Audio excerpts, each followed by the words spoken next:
Hey guys, Big Nate here. I'm back from a little bit of a hiatus, some of it intentional, some of it not. And let's talk about some of the shows I've seen since I've been gone, and a little bit more about the show that keeps on giving, The Acolyte.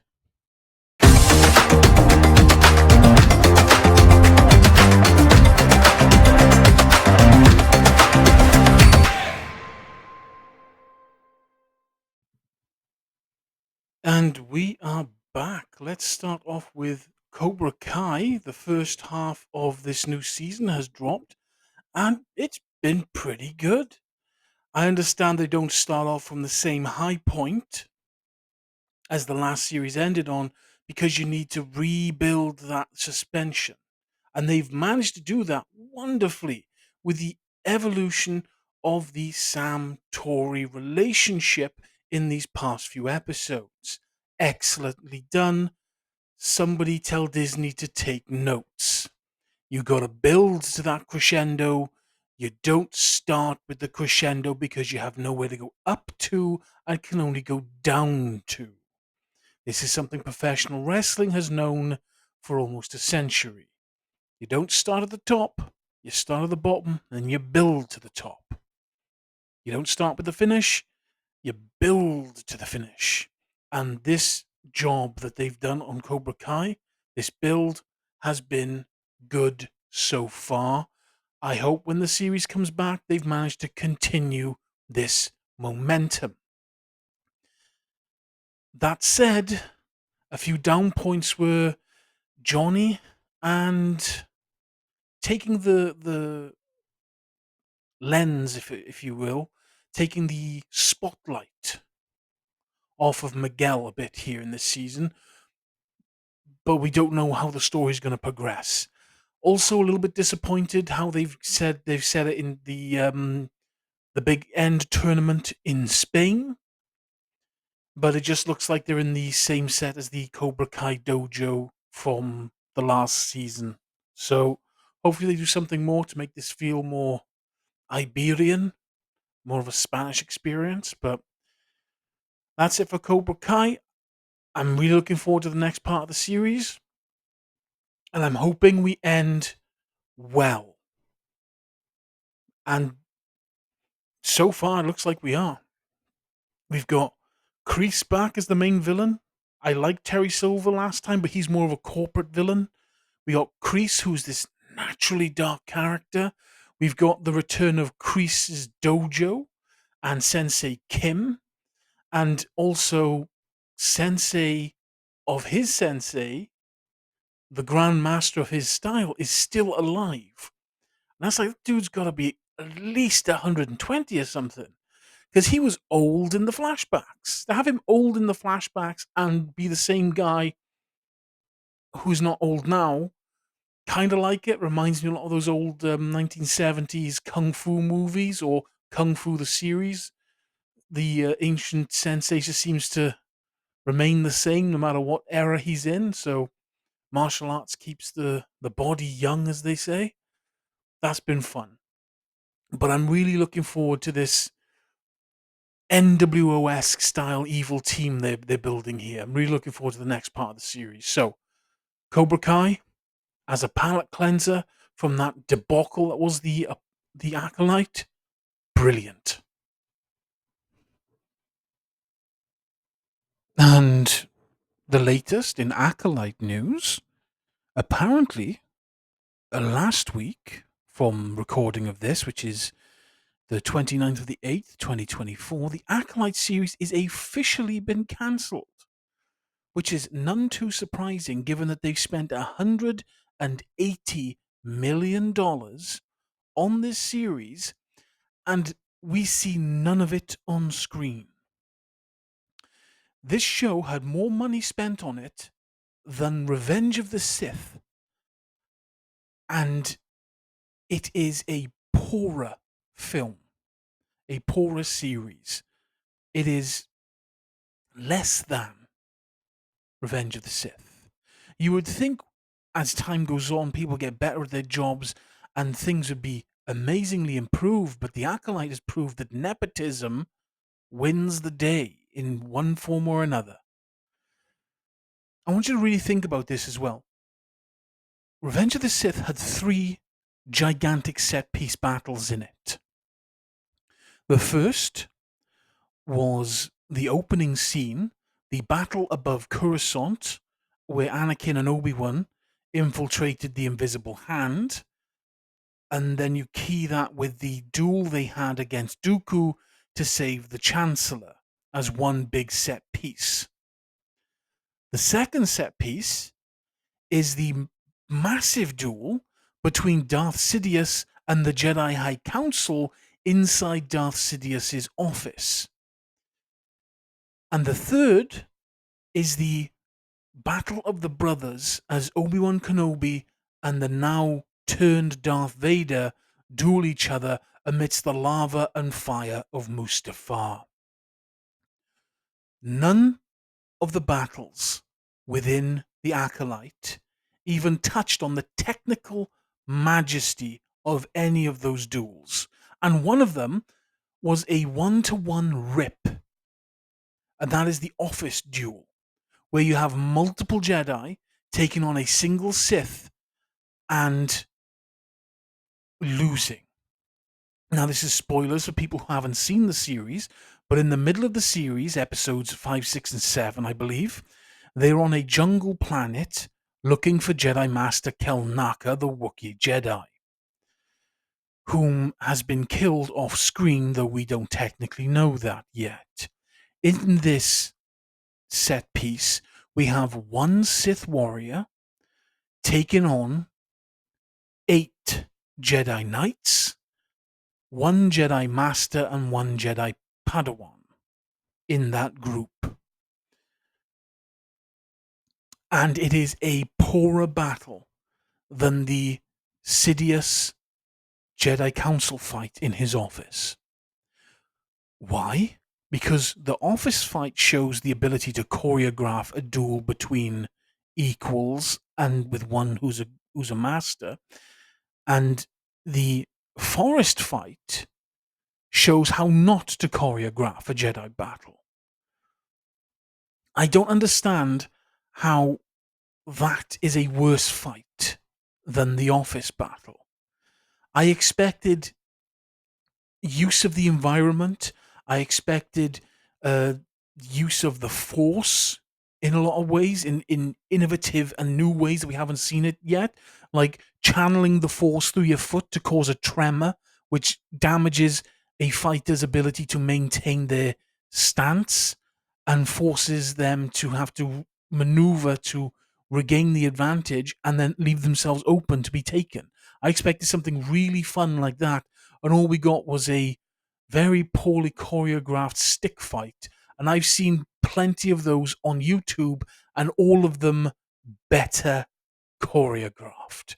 They have a championship in Europe and in America where the fans of lightsaber duels create their own lightsaber duels, upload them on YouTube, and then they vote on who's the best. And these are some of the most innovative use of lightsabers I have seen, and none of that translated to this series. I don't understand how you can choreograph something worse than something that happened decades ago. Evolution, natural evolution, should make it always top itself, be better than, instead of being lesser than. But that's what this entire series is. The Acolyte is a lesser Star Wars. Why? Well, to put out the points of it, they put too much money in it. Too much money for too little application. We got actors who are poor at their jobs acting. The guy who played Master Sol, a Korean-born native who didn't speak English before taking this role, who doesn't understand properly the nuance of Western acting, was a better actor than the Western-born actors in this series. You have an absolute waste of a main character in Amanda Stenberg, this Dutch dipshit who throws the victim card around like Klansmen throw the N-word and it means nothing. She cannot act. I have seen her in this and the film she did, and she cannot act. Her face doesn't emote. The animatronic of Yoda in the original cut of The Phantom Menace had more range of acting ability than Amanda Stenberg. When she's angry, she looks sad. When she's sad, she looks angry. And the whole time during this entire series, she looks constipated. She doesn't seem to know what she's doing at all. And she is the actor that's supposed to be carrying this series. The point of an ensemble cast with a singular main character is that that main character has to shoulder the burden for the rest of the cast. Patrick Stewart was the anchor for the next generation in Star Trek. Okay? Everyone else had a little bit more leeway in their acting, but Patrick Stewart was the main actor. Okay? That's the point. You have one great actor who can shoulder the burden that's usually the main character, and for everyone that was solved because of the absolute inability of Amanda Stenberg to act. And the storyline itself was absolutely ridiculous. If you want to look at a really good main character of a science fiction series who is African American, if that's the flavor which you want to go, then I would tell you to go down and watch Deep Space Nine, because Avery Brooks is the kind of actor that you want as the main anchor of an ensemble cast. Amanda Stenberg cannot. She is a raft floating down whitewater rapids. It's going to get broken on the rocks. The story in this series is supposed to be the Jedi haven't faced a battle in 1,000 years. There has been no great darkness and no war. The Jedi are at the height of their power and the height of their influence. Suddenly, Jedi are being murdered, and they have to find out why before some nebulous thing happens that somehow, though it's never explained, damages the Jedi's position in the Republic and takes away their power. None of this is shown. It is always spoken about, but none of it is ever shown. The story is so weak, it doesn't stand up to any amount of scrutiny. If a competent person was making this series, they would have spent episodes of this series telling the story of Amanda Stenberg's main character role. They would have told how she left the Jedi, and they would have shown us rather than told us. They would have shown the difficulty she had maintaining herself as a Jedi and being emotionally unable to do that. They would have shown her relationship with the Yord character. They did not show that. They told us that. There is nothing to emotionally anchor you to any of these characters, which is the issue. When they start butchering them in episode 6 or 7, I can't remember which one off the top of my head, there's no impact. They kill Yord. I didn't care. I don't know anyone who cares that isn't a wine aunt. They killed off the X-23 actress, whatever her name is in this series. I didn't care. They tried to set up a relationship between her and Amanda Stenberg's other character, the Jedi character, which seemed amazingly inappropriate because a Padawan is underage until they become a knight. Sickening, I know. And you would think Leslie Headland, and that's probably the last time I'm going to use her name, Leslie Headland, after coming off of a major sexual scandal with her former boss, who she was the assistant to Mr. Harvey Weinstein, she would have steered completely away from something like that. She did not. And this entire series was a waste of time and a waste of effort. You needed a good showrunner to make a good show so Star Wars could continue in the form that it is in. It seemed that they picked the worst showrunner, the worst actor, and the worst possible showrunner for this series because they want it dead. I got the entire feeling from this series that they wanted it dead. And well, congratulations, you've cancelled it, but now every weirdo in the fandom who was a Raylo or shipped some kind of weird relationship in the fandom has suddenly slithered out from every rock they've been hiding under to say, how dare you cancel this series? Where were you when the series was on? I watched the series because I was reviewing it. Other people watched the series to hate watch it. Others watched it in spite of the poor everything in it because they're the kind of slop slurping Star Wars fans that will eat up any product as long as it's got the Star Wars name stamped above it. This wasn't a good series. It wasn't a good show. And the reason it was cancelled was because the vast amount of money that was spent on it didn't bring in anybody new. It didn't make money, so they cancelled it. Hollywood, right now, is in a place where they need to make money. They've tried the DEI experiment, they've tried massively overcompensating for their shortcomings, only to prove themselves to be worse.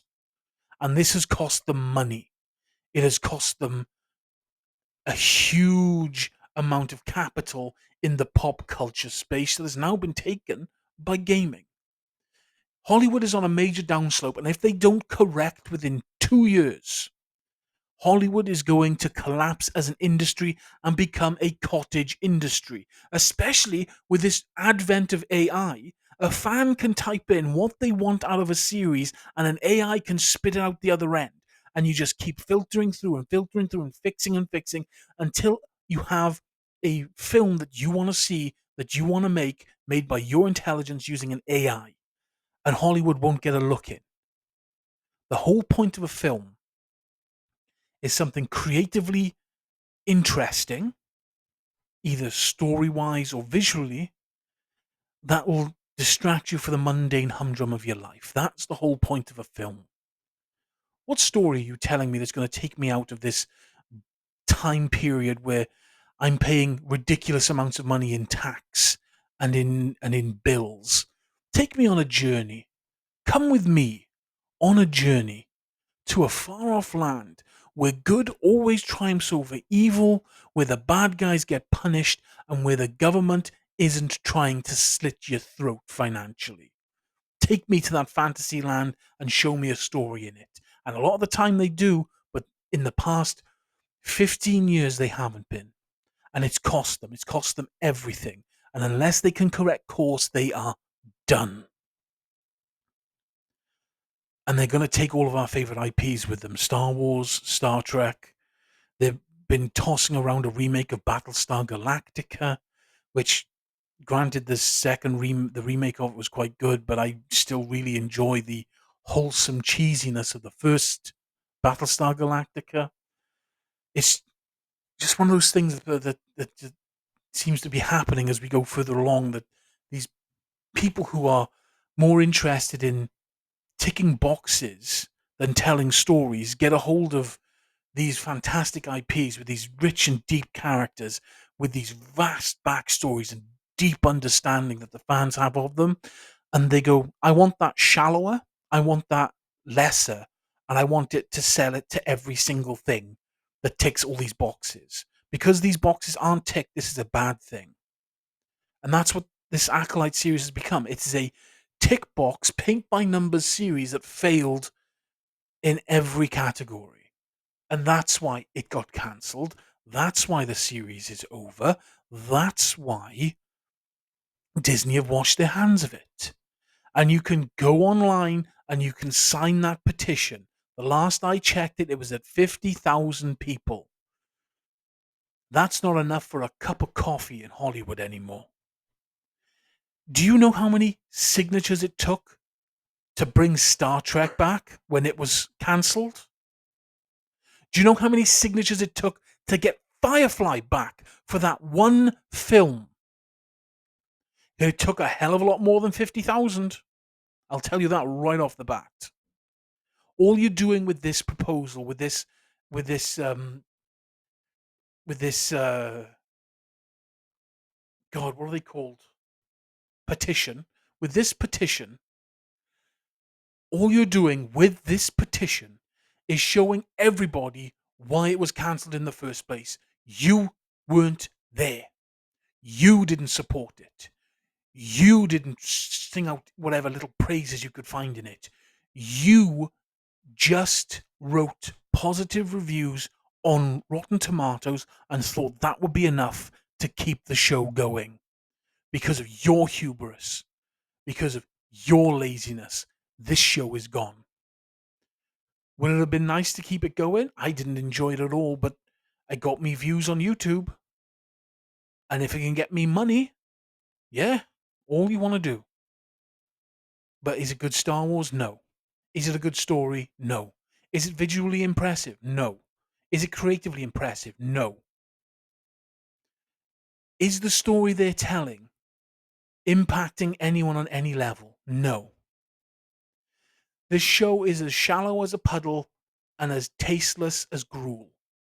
But you want to sell it like it is the Pacific Ocean with the depth of the Atlantic and with the taste and flavor of a five-star Michelin restaurant, but it simply is not. This series is cancelled. Good. And with the cadaver of Star Wars dangling on the pop culture noose, we move on to Marvel and their latest release, Deadpool and Wolverine. Now, I watched that the other day, and I got to say, I really enjoyed Deadpool and Wolverine. It's not as character driven as the first two Deadpool movies, but it's a fun movie. It's not good, but it's fun. I enjoyed vast more aspects of this film than the last X-Men film they made, and I enjoyed vast amounts of this film more than any of the MCU Disney Plus series they've made, including Hawkeye Winter Soldier, which for me was the best of the majority of them.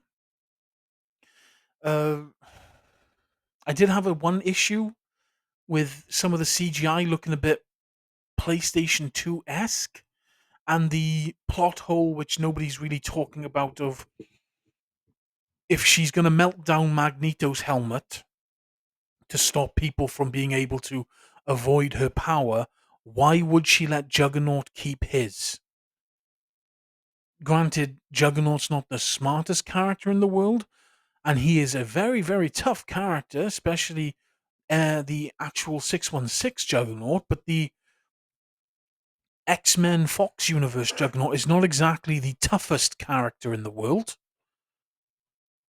And Logan has proven time and time again to be able to deal with characters like that. And so have other mutants. So why would you risk Juggernaut keeping his helmet? That was one of the plot holes in it. And I'm surprised that they had Johnny Storm in it. They do without the rest of the Fantastic Four. 'Cause I'm pretty sure any version of Reed Richards could probably build a device to leave that zone. And I don't get the main villain's Cassandra Nova's plan there, because as far as we were told in Loki, the uh oh the dead zone that they're in is the dumping area for all timelines. All timelines end there. So if she destroys all timelines, she's effectively destroying that place as well. So that didn't make any sense to me either. But it was a good film. I love the action in it. I liked the Deadpool squad. Welshpool was there. And for those of you not from Wales, there's a place in Wales called Welshpool, which was uh, which was a fun little thing to see. Like a character named Welshpool. I was like, oh, well, they're going to be talking about that over here for a while. But yeah, it was good to see Hugh Jackman in the yellow Wolverine suit. Really good to see him in the suit. We've been waiting a long time for that. And I didn't mind the all leather look of the original 2000s X-Men, but there's something about Wolverine's bright yellow suit that I always find very, very fun. We had the Deadpool core. I liked a lot of them. I think it's Gaspool, the Deadpool with the that looks like a 1920s villain with a gas mask on. That was a pretty fun looking character. And I didn't like the introduction of the anchor bean thing. That was a bit out of left field. You think they would have brought that up in Loki or any of the other nonsense things they put together. Paradox was a bit of a throwaway character, not great. We got to see Eliath a few times, and that was something, I suppose. And I would like to have seen more of Cassandra Nova's motley crew and Pyro as well. They seem like a good group of characters that you could do a good story with. But it was a fine film. But it wasn't earth breaking. It wasn't ground shattering. It wasn't massively great. It was okay. And I didn't like that they had Vanessa leaving Deadpool. The first two films had that relationship as such a solid relationship, where Deadpool went away to try and fix himself in the first film to get back to her, and she says, like, look, it's not your face, it's you that I like. And then the second film where she gets murdered and he does the time thing to bring her back. It just undermines that relationship in a way that I don't think is really good. But it was a fun film. That's all I can really say. It was a fun film. I'd give it, if I'm being generous, 3.5 stars out of 5. But I just wish they'd done a bit more to, I don't know, to solidify these characters. It was nice seeing Blade.